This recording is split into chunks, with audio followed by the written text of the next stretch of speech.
미국 아카데미 시상식이 한국 시각 오늘 오전 10시부터 열립니다. 최고 영예인 작품상엔 9개 작품이 경쟁하는데 6개의 부문 후보에 오른 봉준호 감독의 기생충과 샘 맨데스 감독의 1917 2파전이 될 수 있다는 전망이 나오고 있습니다. 기생충이 작품상을 받으면 비영어권 영화로는 처음입니다. 신종 코로나 바이러스 확진 판정을 받은 일가족 3명 가운데 아들 부부는 지난달 말까지 중국 광둥성을 방문했다 귀국해 지역사회에서 접촉한 사람이 상당히 많을 것으로 예상됩니다. 당국은 동선 파악에 주력하고 있습니다. 신종 코로나 바이러스 확진 판정을 받은 일가족 3명이 사는 경기도 시흥시에 유치원과 어린이집 490여 곳, 일부 고등학교가 휴업을 결정하고 신입생 예비 소집과 졸업식 등을 취소했습니다. 정부가 이달 안에 신종 코로나 바이러스 하루 검사 물량을 현재의 3배인 10,000건으로 늘리겠다고 밝혔습니다.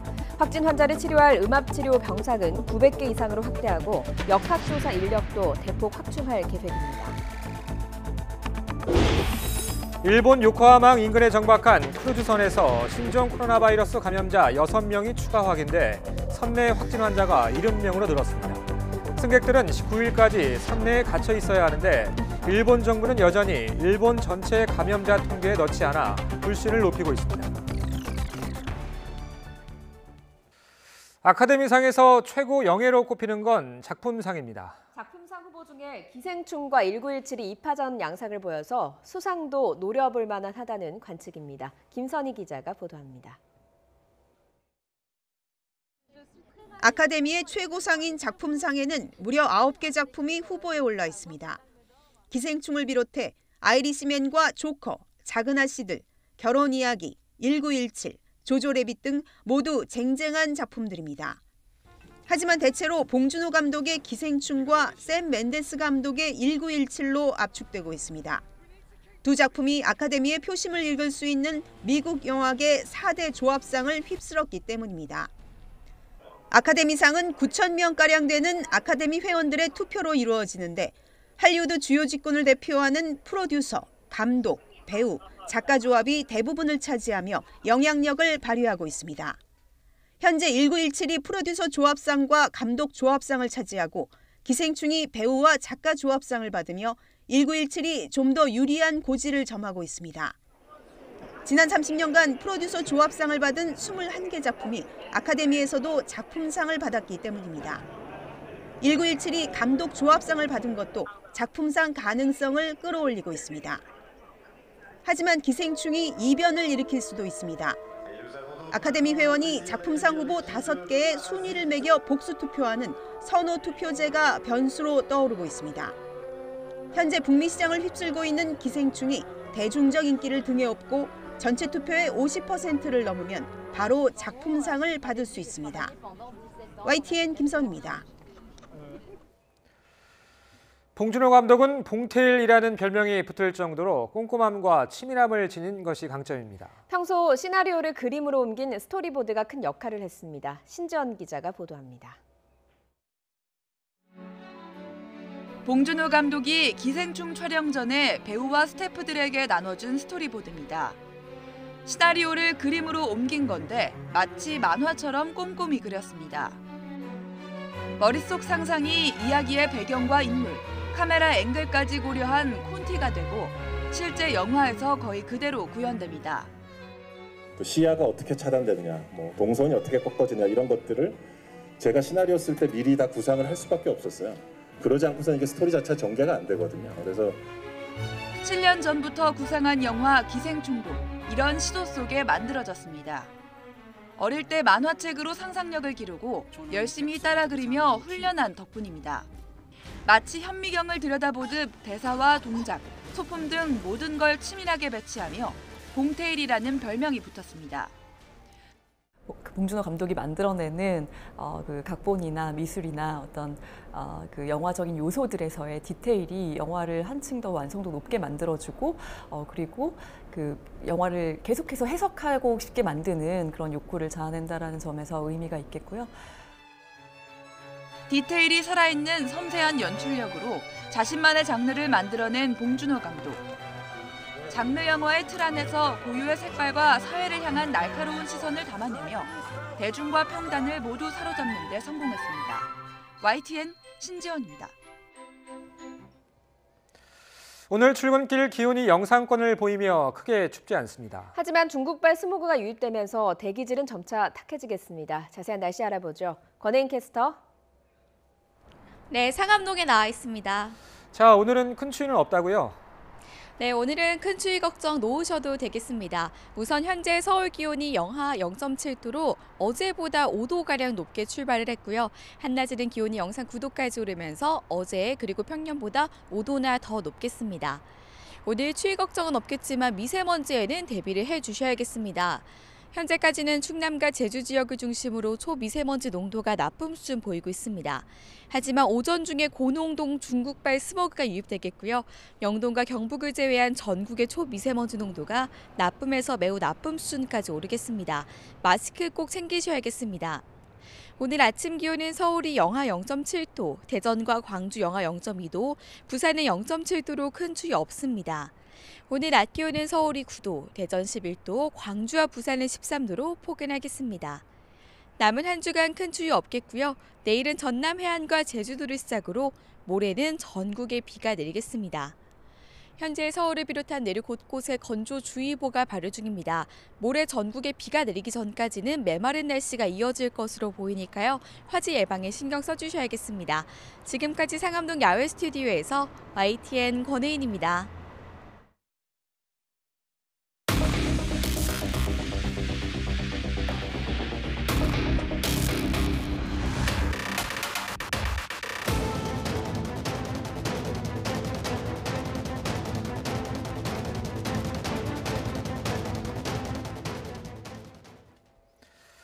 중국에서 신종 코로나 바이러스 감염 전체 사망자가 900명을 넘어서고 확진자는 4만 명에 이를 것으로 보입니다. 중국 후베이성 위생건강위원회는 후베이성에서 어제 하루 신종 코로나 사망자는 91명, 확진자는 2,618명이 늘었다고 밝혔습니다.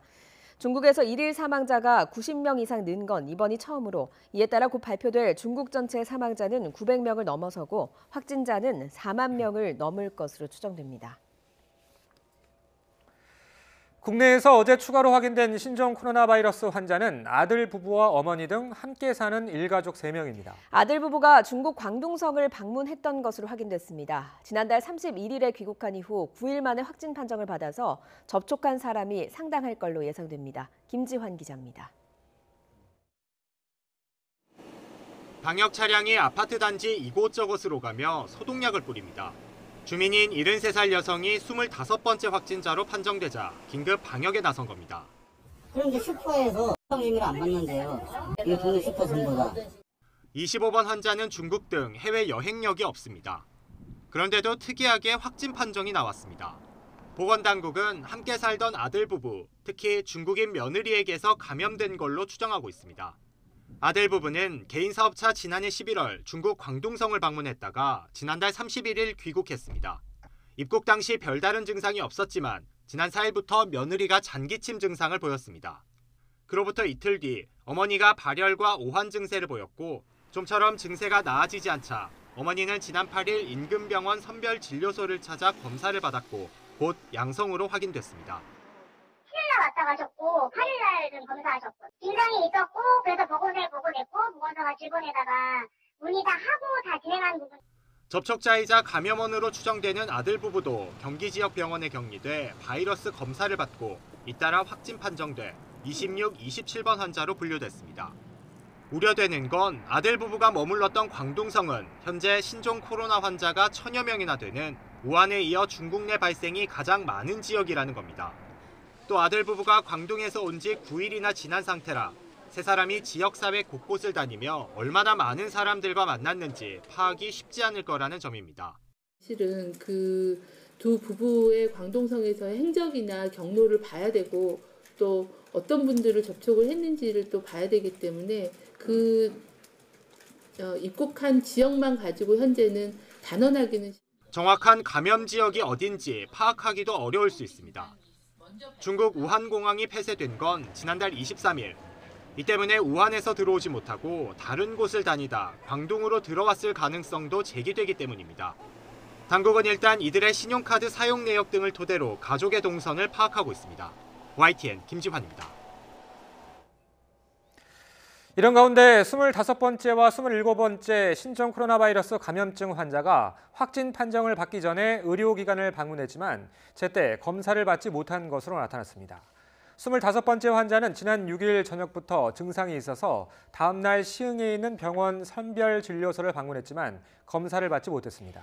25번 환자의 가족인 27번 환자도 증세가 나타난 직후 한 차례 의료기관을 방문했지만 검사를 받지 못한 것으로 전해졌습니다. 시흥시 보건소 측은 25번 환자가 처음 방문했을 때는 중국을 방문한 적이 없어 검사 대상이 아니었고 27번 환자 역시 우한이 아닌 광둥성을 방문해 대상자가 아니었다고 해명했습니다. 앞서 전해드린 대로 경기도 시흥에서 추가된 확진자들의 구체적인 동선은 아직 공개되지 않았습니다. 다만 교육당국은 발빠르게 움직였습니다. 유치원과 어린이집은 물론이고 일부 고등학교도 휴업을 결정했습니다. 조태현 기자가 보도합니다. 경기도 시흥시에 거주하는 25번부터 27번 확진자 가족.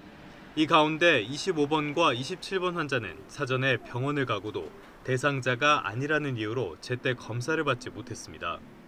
이들이 귀국한 뒤 동선 공개가 지연되면서 지역사회의 불안감이 커지는 가운데 교육당국이 선제 조치에 나섰습니다. 지역에 있는 모든 어린이집과 사립 유치원에 대해 휴업을 명령한 겁니다. 어린이집 465곳은 16일까지 휴원하고 사립 유치원 30곳도 14일까지 문을 열지 않습니다. 맞벌이 등의 사정이 있는 가정은 등원이나 돌봄 교실 이용이 가능합니다. 공립 유치원과 초등학교, 중학교의 경우 방학이어서 별도로 휴업하지는 않았습니다. 다만 지역에 있는 고등학교 16곳 가운데 일부 고등학교는 긴급 휴업한다는 공지를 학생과 학부모에게 전달했습니다. 매화 고등학교는 13일까지 긴급 휴업하고 신입생 예비 소집과 졸업식도 취소했습니다. 장곡 고등학교 역시 14일까지 휴업하며 졸업식과 종업식도 열지 않기로 했습니다. YTN 조태현입니다. 국내 신종 코로나 바이러스 환자 1명이 더 완치돼 퇴원했습니다. 국내 신종 코로나 바이러스 확진자 가운데 세 번째입니다. 퇴원한 환자는 55세 한국인 남성으로 우한을 다녀와 지난달 27일 신종 코로나 바이러스 확진 판정을 받고 4번 환자로 분류돼서 분당 서울대병원에서 치료를 받아왔습니다. 정부가 이달 안에 신종 코로나 하루 검사 가능 물량을 현재의 3배인 10,000건으로 늘리겠다고 밝혔습니다.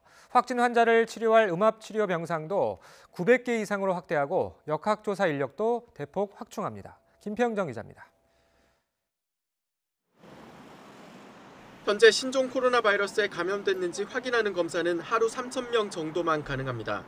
중국 방문자 가운데 증상이 있는 경우를 검사하는 데는 충분하지만 중국 말고 다른 나라를 다녀온 의심 환자를 진단하기에는 부족한 수준입니다.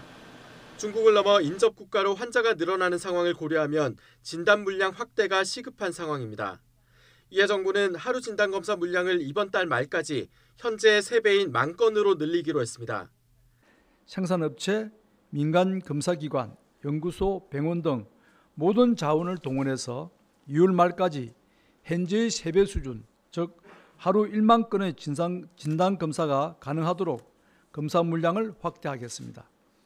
확진 환자를 격리할 음압치료 병상도 현재 198개에서 900개 이상으로 늘릴 계획입니다. 외부와 기압 차이가 나 바이러스가 새나가지 못하게 하는 음압치료 병상을 공공과 민간 의료기관을 통틀어 최대한 마련하겠다는 겁니다. 확진자의 동선 등을 더 빨리 확인할 수 있도록 역학조사 인력도 현재 10개 팀에서 30개 팀까지 늘릴 예정입니다. 내 외국인을 통틀어 외국에서 들어온 이들이 스스로 증상을 진단하고 필요시 신고도 할 수 있는 스마트폰 앱도 오는 12일부터 보급합니다. 매일 그 앱에서 문자가 열립니다. 열리면 자기의 현재 몸 상태, 발열이 있는지, 인후통이 있는지 이런 건강 상태를 자기 스스로 거기서 진단을 하도록 단순하게 누르기만 하면 됩니다. 이와 함께 정부는 중국 등의 여행 이력이 있으면서 원인 불명의 폐렴을 앓고 있는 입원 환자는 전수 검사해 방역망에서 놓치는 감염 환자가 없도록 철저한 폐렴 감시 체계를 갖출 방침입니다. YTN 김평정입니다. 앞으로 신종 코로나 격리자를 관리하는 업무는 행정안전부가 맡고 질병관리본부는 방역활동에 집중하게 됩니다. 박능우 중앙사고수습본부장은 브리핑에서 격리자 관리는 이제 질병관리본부가 아니라 행정안전부가 전담해 각 지방자치단체, 경찰 등과 협조체계를 구축하고 자가격리가 철저히 유지되도록 관리할 것이라고 밝혔습니다. 이는 신종 코로나가 지역사회로 전파되는 것을 막기 위해 마련된 조치입니다. 정부가 중국 후베이성 우한에 남아있는 교민과 가족을 이송하기 위해서 임시항공편 한 대를 추가로 투입합니다. 전세기 출발 날짜는 아직 정해지지 않았지만 중국 당국과의 협의가 끝나는 대로 비행기를 띄운다는 방침입니다. 1차와 2차 전세기에는 중국 정부 방침에 따라 한국인만 탑승할 수 있었지만 이번에는 교민의 중국인 가족도 탈 수 있습니다. 문재인 대통령은 오늘 오후 청와대 수석보좌관 회의를 열고 신종 코로나로 인한 경제적 충격 완화 방안을 논의합니다. 문 대통령은 회의에서 신종 코로나 바이러스 감염증이 정부 방역 체계 내에서 관리되고 있으며 충분히 극복할 수 있다고 강조할 것으로 보입니다. 또 정부가 총력 대응하고 있는 만큼 국민은 지나친 불안감을 갖기보단 일상적인 경제 활동에 나서줄 것을 요청할 전망입니다. 신종 코로나 바이러스 사태로 우리 경제도 타격을 받고 있습니다. 특히 중국에 있는 부품업체 가동이 중단되면서 자동차 공장들이 잇따라 휴업에 들어갔고 관광객이 줄면서 서비스 업종도 침체기를 맞았습니다. 김현우 기자가 보도합니다. 지난 4일 현대자동차는 전국에 있는 공장들이 순차적으로 휴업에 돌입했습니다. 같은 날 쌍용차도 공장 가동을 중단했습니다. 신종 코로나 바이러스 확산으로 중국 내 부품 기업들이 생산을 멈추면서 80% 이상을 중국에서 수입하는 전선 부품, 와이어링 하니스 공급이 끊겼기 때문입니다. 특히 현대기아차는 순차 휴업에 이어 사실상 모든 공장이 휴업에 돌입합니다. 국내 자동차 산업이 전체 산업 생산에서 차지하는 비중은 10% 남짓. 이 때문에 이번 달 제조업 실적에 타격이 불가피한 상황입니다. 서비스 업종 역시 심각한 상황입니다. 지난달 말 중국인 관광객 수는 전년 같은 기간보다 12,000여 명, 하루 1,500여 명이나 급감했습니다. 중국 노선 94개 가운데 58개 노선의 운항이 중단된 상태입니다. 우리나라를 방문하는 해외 관광객의 35%를 차지하는 중국인 비중이 줄면서 음식점과 카페, 쇼핑몰 등 서비스 업종도 연쇄적으로 피해를 보고 있습니다. 중국의 현지 공장이 멈춰서고 또 게다가 왕래까지 끊기면서 수출 감소세가 그나마 호전되어 가던 그 추세가 좀 꺾이지 않나. 또 국내 활력도 단기간은 기대하기 어렵다라는 것이 저희 전망입니다.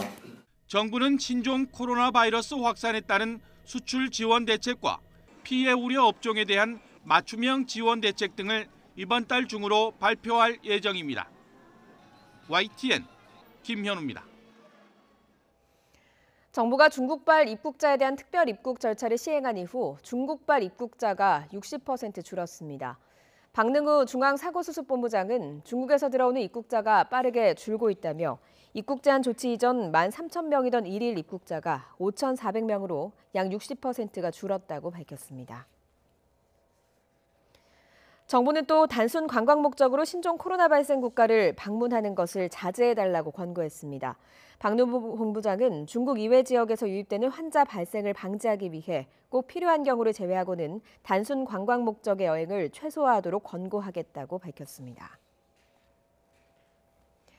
자가격리 중이거나 회사가 아예 문을 닫아버리는 바람에 생업을 유지하지 못하는 경우도 속출하고 있는데요. 이런 경우 유급휴가나 업무상 재해로 인정될 수 있을까요? 박서경 기자가 짚어봤습니다.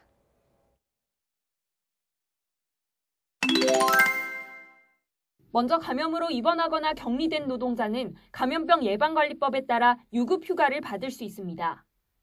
특히 사업주가 유급휴가 신청서를 제출하고 정부로부터 비용을 받았다면 반드시 유급으로 처리돼야 합니다. 이번 정부 지원 유급휴가 비용은 일일 최대 13만 원인데 사업주가 가까운 국민연금공단 지사에서 신청할 수 있습니다. 감염병 확산이나 생산 차질 우려 등 사업주 자체 판단으로 휴업에 이르렀다면 근로기준법에 따라 평균 임금 70% 이상의 휴업수당이 지급돼야 합니다. 또 노사협의를 통해 받기로 하거나 취업규칙이나 단체 협약에 감염병으로 휴업하면 수당을 지급한다는 규정이 있다면 그에 따라 임금을 보전받을 수 있습니다. 다만 사업주 판단이 아닌 정부 대책으로 어쩔 수 없이 휴업했다면 수당은 발생하지 않을 수 있습니다. 사업상 필요성이나 감염 위험 등의 생활 불이익, 사전 협의 등을 종합적으로 고려해 해외 출장 명령이 정당한지 따져봐야 합니다. 예를 들어 반드시 지금 가야 하는 게 아니라면 필요성보다 생활 불이익이 더 크기 때문에 정당성이 없다고 볼 수 있습니다. 출퇴근 도중 감염인과 접촉한 것은 의도하지 않은 사고인 만큼 업무상 재해로 인정될 수 있습니다. 근로자 스스로도 통제하거나 예측할 수 없는 어떤 우연한 기회에 일시적으로 발생한 사고에 해당이 된다. 그래서 감염 역시도 출퇴근 재해로 볼 수가 있다라고 저희가 보고 있습니다. 회식이나 회사 주간 워크숍 등의 행사, 휴게 시간이나 출장 도중 감염되는 경우도 마찬가지로 업무상 재해에 해당합니다. 그러나 회사의 명시적인 지시를 어기고 위험한 장소에 갔거나 정상 경로를 이탈했다가 발생했을 땐 보장이 어려울 수 있습니다. YTN 박서경입니다.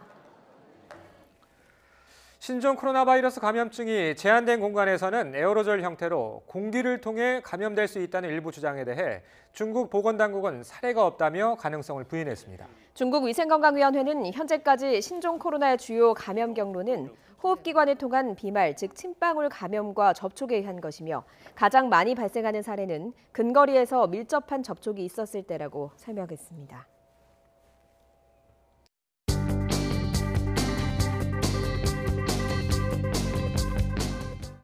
월요일 주간 브리핑입니다. 신문 일면마다 신종 코로나 관련 기사로 다른 주제가 실렸습니다. 중앙일보는 짧아진 감염병 사이클이 변종 대유행으로 올 수 있다고 내다봤고, 동아일보는 신종 코로나 블랙홀에 자영업자들이 비명을 지르고 있다고 말했습니다.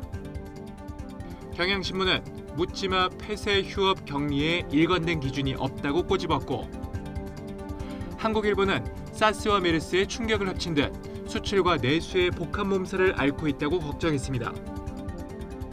조선일보는 코로나가 아닌 새로운 보수당 유승민 의원의 통합 의지를 일면 첫 기사로 실었습니다. 다음은 눈에 띄는 기사입니다. 종로에서 맞붙게 된 이낙연, 황교안의 대결. 총선이 아닌 대선을 향한다는 만평이 한 장으로 요약됐습니다. 안철수 전 의원이 자신이 창당했던 국민의당에서 한 글자만 빼고 국민당을 창당했다는 제목, 인상적으로 보여줬습니다. LA타임즈는 기생충, 뉴욕타임즈는 1917, 미 언론도 걸렸다며 오늘 발표를 앞둔 아카데미 시상 열기를 전했습니다. 외국인 3인조에 강원랜드 털렸다. 손님으로 가장한 홍콩, 페루, 아르헨티나 사람이 슬롯머신에 현금 2,400만 원을 들고 사라졌다는 기사 실렸습니다. 스웨덴의 신성 아르망 뒤플랑티스 선수가 장대 높이뛰기 세계 신기록을 세웠다는 기사와 기록을 보며 우쭐해하는 사진이 함께 담겼습니다. 조간 브리핑 조용성입니다. 정치 1번지 서울 종로에 출사표를 던진 이낙연 전 국무총리와 황교안 한국당 대표가 대진표가 나온 뒤 첫 주말을 맞아 본격적인 선거전에 돌입했습니다. 두 사람 모두 1대1 싸움이 아닌 총선판 전체의 승패를 좌우할 승부처임을 강조하면서 표심을 자극했습니다. 조은지 기자입니다. 국민 안전보다 중요한 정치 일정은 없다는 민주당 기조에 발맞춰온 이낙연 전 국무총리가 모처럼 카메라 앞에 섰습니다. 재개발이 뜨거운 감자인 종로 사직동 일대를 거닐며 주민들 애로사항을 들었습니다. 양쪽을 충족하면서 방향은 제대로 잡아가는 쪽으로 한번 기회를 내볼게요. 감사합니다. 승리하시길 권투 빌고요. 달풍이면 참 좋은 동네가 되겠어요. 이 전 총리는 청년이 돌아오는 종로로 바꾸겠다며 용산과 고양 삼송 구간 신분당선 연장과 도시 재생사업 추진 등 구체적 공약도 내놨습니다. 황교안 대표와의 맞대결에 대해선 경쟁이라는 단어를 쓰는 것도 꺼렸지만 은근한 자신감은 숨기지 않았습니다. 종로의 선거가 커지면 종로에서 선전하는 것이 다른 곳에 대한 지원도 될 수 있겠죠. 종로에 더 집중할 수 있게 됐다. 한 달 넘게 뜸들이다 출사표를 던진 후발주자 황교안 대표는 첫 번째 주말 부지런히 얼굴 도장을 찍었습니다. 첫 방문지는 종로 젊음의 거리. 임대 간판을 내건 빈 상가를 훑으며 경제를 되살리자고 메시지를 냈습니다. 옛날에 활력은 다 없어지고 보시는 것처럼 문 다 닫은 그런 상황입니다. 종로의 경제를 반드시 살려내겠습니다.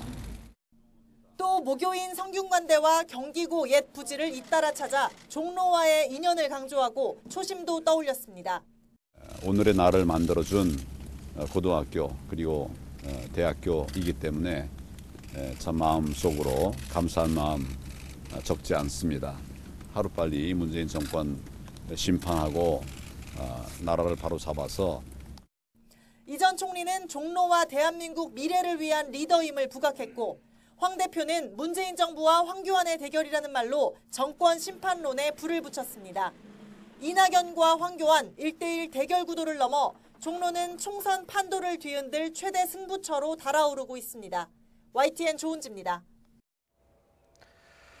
더불어민주당이 성추행 의혹 보도를 둘러싸고 재판을 받고 있는 정봉주 전 의원에 대해 결국 총선 예비 후보로 부적격하다는 판정을 내렸습니다. 정 전 의원은 부적격 사유가 전혀 없다고 맞서고 있지만 민주당은 공관위의 판정에 이의를 제기할 수 없다며 선을 그었습니다. 염혜연 기자가 보도합니다. 한 차례 판단을 미룬 끝에 더불어민주당은 정봉주 의원은 당의 총선 후보로 부적격하다고 판단했습니다. 정 전 의원이 성추행 의혹 보도를 둘러싼 명예훼손 혐의 등과 관련해 1심에서 무죄 판단을 받긴 했지만 국민적 눈높이에 맞지 않는다는 이유입니다.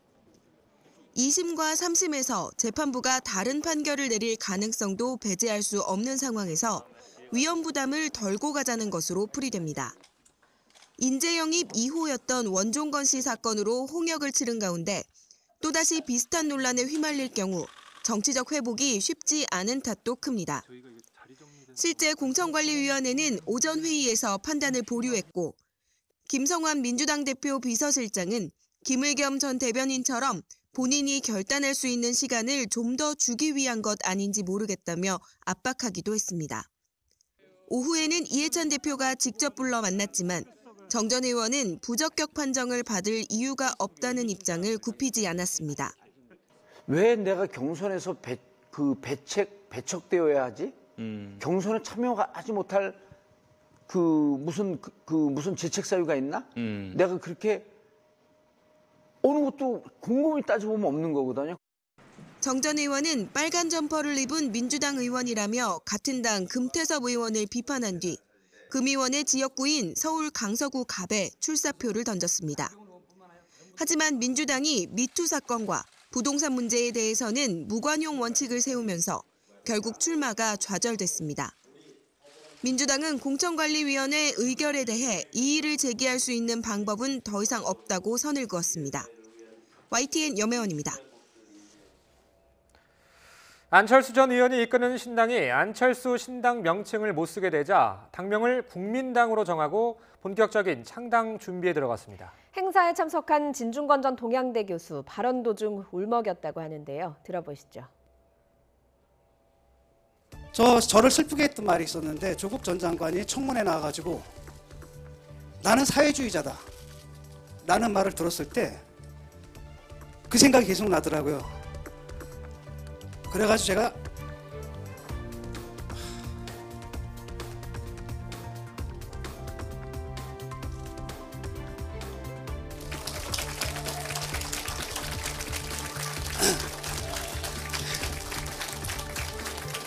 요즘은 나이가 드니까요. 화가 나면 눈물이 나요. 진중권 전 교수는 이어 조국 전 장관은 그렇게 살아놓고 사회주의자라고 말할 수 있느냐면서 이념에 대한 모독이라고 비판했습니다. 이어 안철수 전 의원을 향해선 판단이 어려울 땐 원칙을 지켜라. 최선의 정책은 정직이라고 조언했는데 안 전 의원은 인사말에서 이렇게 강조했습니다. 국정 전반에 걸쳐서 곳곳에 커다란 구멍이 뚫려 있습니다. 그 구멍들이 점점 더 커져서 마침내 우리 소중한 대한민국이라는 국을 터뜨릴까 걱정하고 또 걱정하지 않을 수 없습니다. 당명을 국민당으로 정한 안철수 전 의원은 또 진영 정치를 무찌르겠다면서 투쟁하는 실용 정치의 길을 가겠다고 강조했습니다. 국민당을 상징하는 색은 오렌지색으로 정해졌는데요. 무소속 손혜원 의원도 느닷없이 화제가 됐습니다. 안 전 의원의 꽃다발을 보고는 자신의 SNS에 꽃다발, 종이다발, 실무자들은 대체 뭐 하는 것인지 라고 비판했는데요. 돌고 돌아 다시 국민당을 선택한 안철수 전 의원, 이런저런 뒷얘기들을 낳고 있습니다. 한국과 미국이 양국 국장급 협의를 열고 비핵화와 남북경제협력 등 남북관계와 대북제재 관련 사안을 놓고 공동 대응 방안을 논의할 예정입니다. 외교부 당국자는 이동열 외교부 평화외교기획단장과 미 국무부 알렉스 원 대북정책 부대표가 참가하는 한미 국장급 협의가 오늘 서울 외교부 청사에서 열릴 예정이라면서 북미 대화의 조속한 재개를 끌어내기 위한 남북협력 사업의 제반 사항을 논의하게 될 것이라고 말했습니다. 서울 주택가에서 불이나 70대 노인이 화상을 입는 등 밤사이 화재가 잇따랐습니다. 충북 음성에선 승용차와 덤프트럭이 충돌해서 승용차 운전자가 숨졌습니다. 사건 사고 김주환 기자가 종합했습니다. 어제 저녁 7시 20분쯤 서울 창신동의 한 주택에서 불이 났습니다. 신고를 접한 소방 차량이 다급하게 화재 현장으로 진입합니다. 불은 40여 분 만에 진화됐지만 집안에 있던 78살 김모 씨가 2도 화상을 입어 병원에서 치료를 받고 있습니다. 이번 불로 주택과 가재 도구 등이 불에 타 소방서 추산 200여만 원의 재산 피해가 났습니다. 부산 연제구 거제동의 한 아파트에서 불이 난 것은 오늘 새벽 0시 5분쯤. 이 불로 46살 임모 씨 등 3명이 연기를 마셔 인근 병원으로 옮겨졌습니다. 주택 일부가 불에 타 소방서 추산 350만 원의 재산 피해를 입었습니다. 시뻘건 불길이 무서운 기세로 타오르자 이를 저지하기 위한 소방관들의 움직임도 빨라집니다. 경북 청송군 신성리의 한 농가 창고에서 불이 난 것은 어제 저녁 9시쯤. 불은 농가 창고와 비닐하우스 한 동을 태운 뒤 뒷산으로 먼저 야산 일부를 태우고 1시간 30여 분 만에 진화됐습니다. 앞서 충북 음성군 주천리의 2차선 도로에서는 승용차가 마주오던 25톤 덤프트럭과 정면으로 충돌했습니다. 이 사고로 승용차 운전자인 48살 A씨가 크게 다쳐 병원으로 옮겨졌지만 끝내 숨졌습니다. 경찰은 정확한 사고 경위를 조사하고 있습니다. YTN 김주환입니다. 전 남편과 의붓아들을 살해한 혐의를 받고 있는 고유정의 선고 전 마지막 공판이 오늘 열립니다. 고유정 과연 피해자와 유족에게 어떤 말을 남길까요? 먼저 피해 어린이 아버지의 말 들어보겠습니다. 지금까지도 그걸 끝까지 부정을 하고 모든 걸 거짓말로 일삼는 모습을 보면서 참 굉장히 개탄스럽습니다. 거짓말로 일삼는 모습이 참 개탄스럽다. 이런 말이 나올 정도로 고유정은 의붓아들 살해 혐의를 줄곧 부인해왔습니다. 하지만 전 남편 살해 혐의에 대해선 자신이 성폭행을 당할 뻔했다면서 우발적인 검행을 강조해왔는데 오늘 결심 공판에서 변호인이 새로운 증거를 제출할지 관심입니다. 저희 쪽 주장은 충분히 있긴 하니까 뭐 나올 수 있을 거라고 생각을 하고 그래서 증거 제출했으니까요. 네. 앞서 검찰은 고유정에게 사형을 구형했습니다. 고유정이 오늘 선고 전 마지막 공판에서 피의자와 유족에게 입을 열지 그렇다면 진정성 있는 사과일지 아니면 형량을 줄이기 위한 꼼수에 불과할지 지켜보겠습니다. 차량 공유 서비스 타다의 불법성을 다투는 1심 재판이 오늘 마무리 절차를 밟을 것으로 보입니다. 서울중앙지방법원은 오늘 오후 2시 반 여객자동차법 위반 혐의로 재판에 넘겨진 타다 운영사 VCNC 박지욱 대표와 모회사 소카 이재용 대표의 결심 공판을 진행합니다. 애초 지난달 29일 결심 공판이 열릴 예정이었지만 이 대표 측이 신청한 국토교통부 사실조회 결과가 도착하지 않아 한 차례 미뤄진 것으로 전해졌습니다. 동계올림픽 개최도시 강원도 평창에서 국제포럼이 열렸습니다. 2월 9일 매년 같은 날 열리는 국제포럼의 주제는 평화인데요. 구체적인 남북평화 실천 방안을 모색하고 평화 결의문도 발표할 계획입니다. 지환 기자입니다. 2018 동계올림픽을 개최한 후 강원도 평창이 꺼내든 주제는 바로 평화입니다.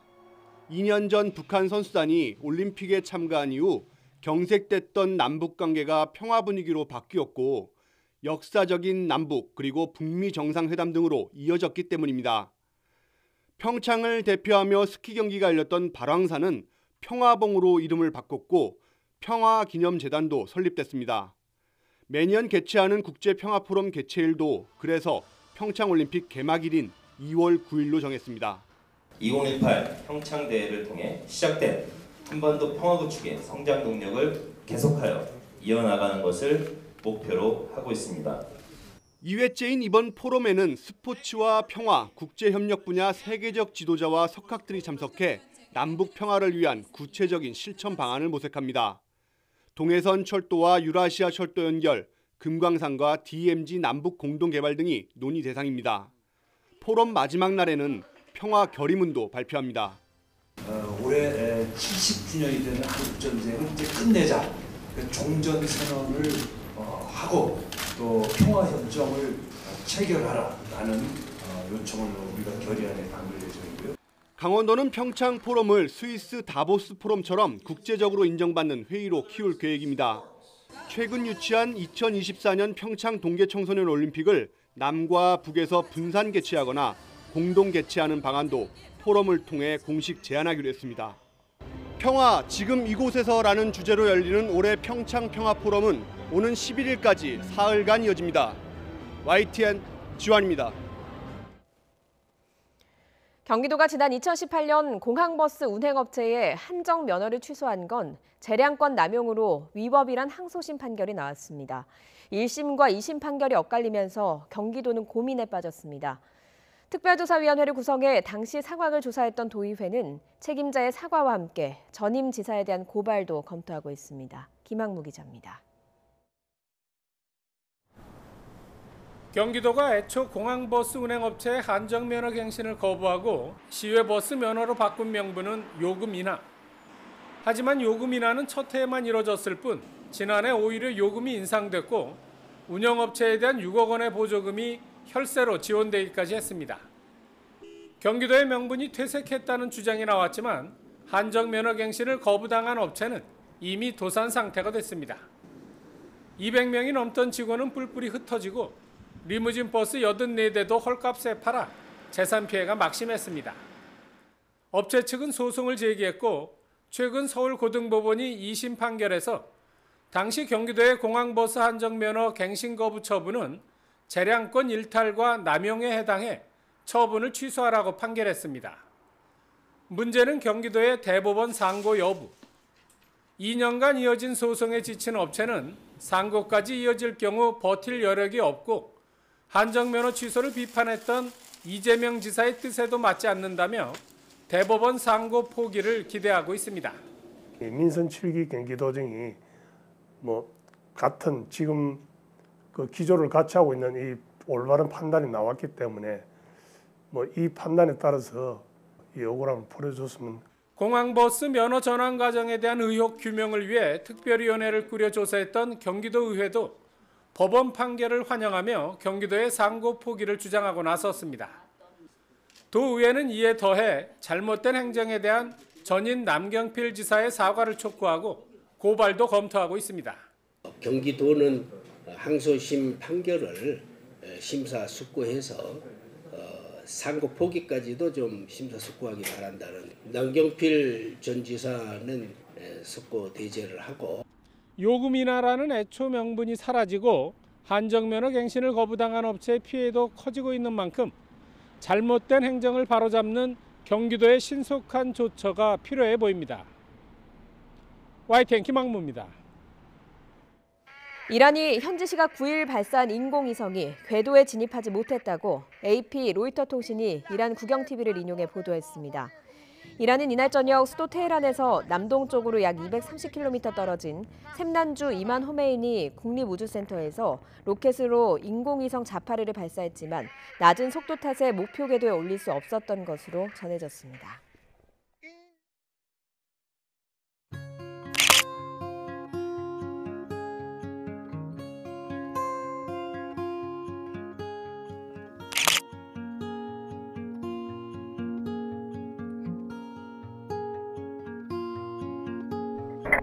Look at your scars, revealing you still watching the day go by.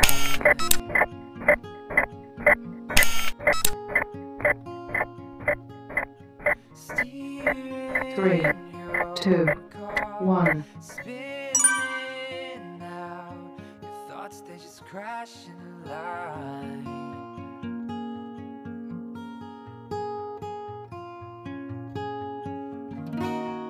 It won't be long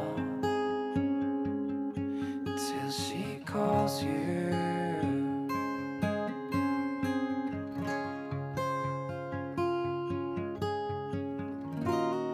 It won't be wrong for you to love again.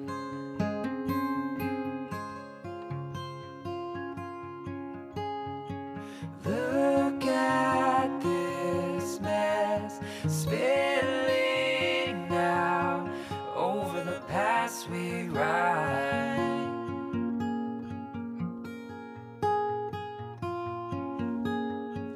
Look at these hearts burning up, feet by the fire fight.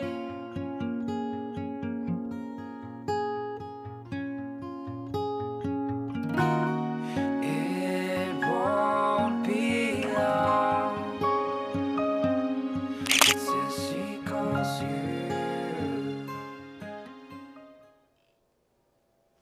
추위가 물러나니 이제 미세먼지에 주의를 하셔야겠습니다. 지금 중국발 스모그가 유입되면서 충남과 경기, 제주의 초미세먼지 농도가 높게 나타나고 있는데요. 점차 영동을 제외한 전국 대부분 지역의 농도가 나쁨에서 매우 나쁨 수준까지 오르겠습니다. 기온도 많이 올랐습니다. 현재 서울 기온 영하 0.7도로 어제보다 5도가량 높은데요. 한낮 기온은 영상 9도까지 오르겠고요. 내일은 날이 더욱 포근해지겠습니다.